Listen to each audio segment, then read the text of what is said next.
All right, it's Vehicle 214 coming to you again from the streets of Newcastle upon Tyne. We're just, Gateshead. We're just leaving the QE hospital, and it's time for a question and answer with Mark Glencorse, NEAS Paramedic. Hello, Mark. Are you ready for some questions? Yes. Will you just check left for us first? Oh, yes. Yeah, you're okay to the left. No, not to the right, though. We'll be with you in 1 second. 1 second. We're driving here, people. They're on the left. Okay. Car. She's waving you in. There we go. Okay. All right, so Mark, your first couple of questions come from reader Captain Tom. Hi, Captain Tom. Hey, Captain Tom. And Captain Tom would like to know about the bureaucracy that exists in the system. Say, if you wanted to get a treatment, something for your patients that would make your patients better, how would you go about getting that adopted in your system? There's a number of various ways. Our service is quite proactive to hear about benefits, patient benefit treatments that the operational staff bring to the service. We have various routes in. We have a very proactive clinical department where we can actually go and mention certain things and try and get things changed, and that then goes to the clinical governance committee where the decisions are made. If things come from top down, like when we became thrombolizing paramedics, that happened very quickly. There was funding available, and it came down from the cardiac networks and the government, and that just had to be implemented as soon as possible. Great. And that happened within months. And then the change to primary PCI again happened within a few months. Going up the other way, as Justin saw in our meeting yesterday, when I discussed the cardiac interventions that Justin can do that we can't, such as synchronized cardioversion, the use of adenosine, dopamine and such like, what was quite spectacular was the chief executive looked straight over to the clinical team and said, right, when can we start? You know, is that going to bring a patient benefit?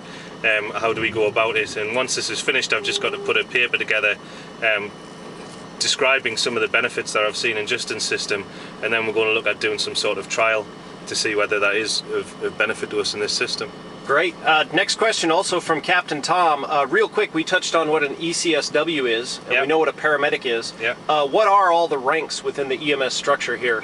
There's now, in the 999 system, in the accident and emergency tier, there is very shortly only going to be the 3. There's the emergency care support worker, which we've just spoke about, which you'll see in a separate video, which is what the wonderful Becky is today, who's working with us. Then we have the advanced technician, who is getting phased out. That was the original pairing where it used to be a paramedic and an advanced technician. But as the move to ECSW took over, the advanced technicians were encouraged to become paramedics, and there's only a few of them left. And they have a lot of techniques that they can use. They can use supraglottic airways, they can use a certain amount of drugs, but not as much as a paramedic obviously, but certainly more than ECSW, and they can be responsible for patient assessment and treatment. And then the paramedic, and then the paramedic team leader, who clinically is no different from a paramedic, but we just have organisational and management responsibilities. Yeah. And then real quick, just kind of touching on the ranks and structure in the EMS system, St. John's Ambulance, they are volunteers? St. John, you'll get wrong for calling them St. John's. Yeah, St. John, not possessive, not plural. St. John Ambulance. They are volunteer. They are. It's a voluntary agency. Some of them are paid. They get a bit of a rough deal. They're always seen as sort of the second-grade helpers to the 999 system. At busy times, both St. John and Red Cross help us out.